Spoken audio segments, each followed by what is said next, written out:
If you were to ask our grandparents what their dream life looked like back in the day, you might very well hear this saying: eat Chinese food, marry a Japanese wife, and live in a Western-style house.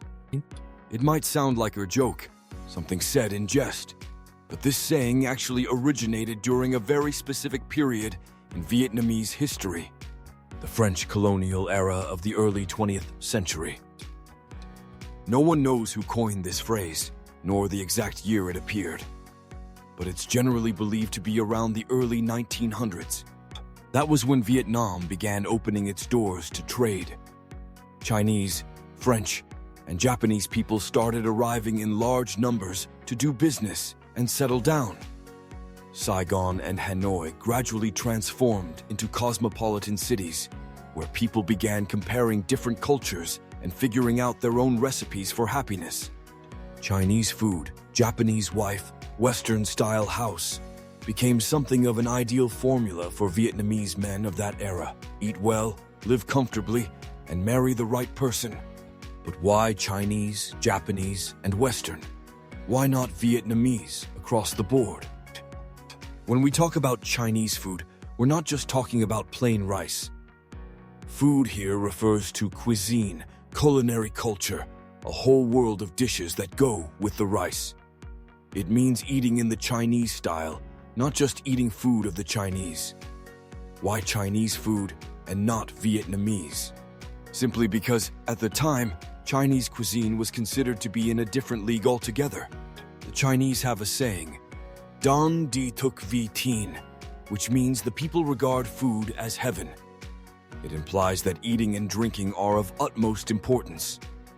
Food isn't just about sustenance, it's about enjoyment and cultural expression. They have thousands of dishes, from luxurious to rustic, from the north to the south. Beijing has its Peking duck, Guangdong has its dim sum, Sichuan has its hot pot. Shanghai favors sweet and fatty flavors, while Hong Kong is known for its refined and tempting steamed dishes. Compared to Vietnamese fare, which mainly consisted of plain rice, braised fish, boiled vegetables, and shrimp paste, Chinese cuisine was indeed far more diverse. When the Chinese came to Saigon's Chinatown, they brought with them centuries of culinary secrets. That's how Vietnam got many dishes of Chinese origin, so many that we eat them today without even knowing their roots. Examples include dumplings, shumai, and wontons, all of which originated from Chinese culture. And because the Chinese were skilled in business, cooked delicious food, and opened elegant restaurants, Vietnamese people started saying that you had to eat Chinese food to eat well and get your money's worth. But Chinese food isn't just about the dishes. It's a lifestyle representing sophistication, meticulousness, and appreciation. It's not about eating quickly to fill your stomach, but about food with aroma, color, flavor, and artistry. Chinese cooks know how to play with fire, how to use knives, and how to blend spices. They could even cook many different dishes from the same ingredient. So for our grandparents, Chinese food became a symbol of culinary class and indulgence. Now that everything is abundant, nothing beats Vietnamese food. After Chinese food, we come to the more interesting and imaginative part, the Japanese wife. Many people immediately think of Japanese wives as gentle, obedient, hardworking, and good at bearing children, but looking deeper, this is actually a subtle compliment to Japanese women and, indirectly, a gentle complaint about Vietnamese women of that time. Why was the Japanese wife so revered in this saying? Japan is an East Asian country, which means it's closely related to Vietnam, but it had modernized much earlier. Japanese women at the time maintained their traditions, but were also very civilized, clean, organized, skillful, and most importantly, highly respectful of their husbands. The Japanese have an ancient concept that the husband is the pillar and the wife is the home front. This concept still influences the Japanese way of life today. The wife must take care of the house and children thoroughly so that the husband doesn't have to worry. They work hard, save every penny, and always think of their family. They are taught very carefully from a young age. Japanese women are taught how to bow, how to speak, how to serve, and how to cook. They grow up in a society that emphasizes discipline and responsibility, so they know how to put themselves in other people's shoes. Therefore, in the eyes of Vietnamese people in the early 20th century, a Japanese wife wasn't just a woman with Japanese nationality. She was an ideal model of womanhood. Here, Japanese isn't just a proper noun. It's almost become an adjective, meaning gentle, caring, capable, and cultured. The Japanese often say that a woman doesn't need to be the most beautiful, just the one who makes a man feel the most at peace when he comes home. That's what makes up the Japanese wife, in the saying of our ancestors. Speaking of Vietnamese women of that time, Vietnamese women during the French colonial period were still in a situation where few were educated. They were bound by rituals or had to endure polygamy. So, marriage was often unequal. Looking at Japan, people saw that women there knew how to reconcile tradition and modernity. The Japanese wife is how Vietnamese people admired a happy family model, where the woman is not only in the kitchen, but also the soul of the home. But now, Vietnamese wives are probably better than Japanese wives.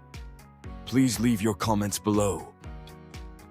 Finally, there's living in a Western-style house. What was a Western-style house back then?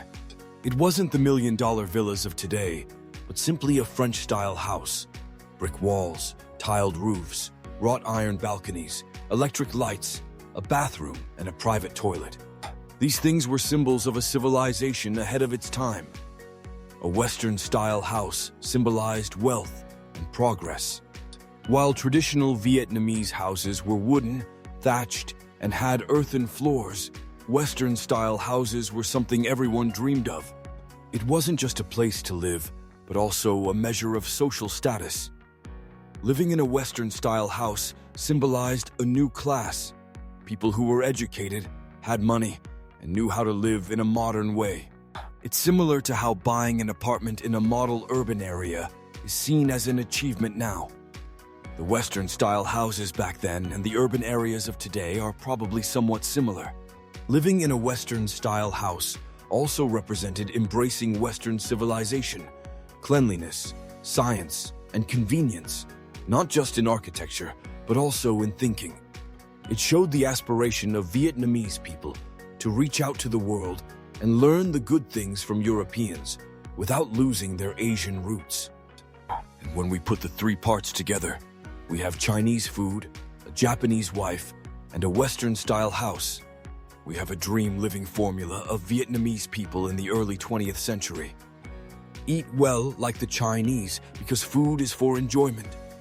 Marry a wife like the Japanese because family needs warmth. And live in a house like the Westerners because convenience is the pinnacle of civilization. This is a lesson in the ability to selectively adopt cultures. The Vietnamese knew early on to learn the good things from others rather than blindly imitating them.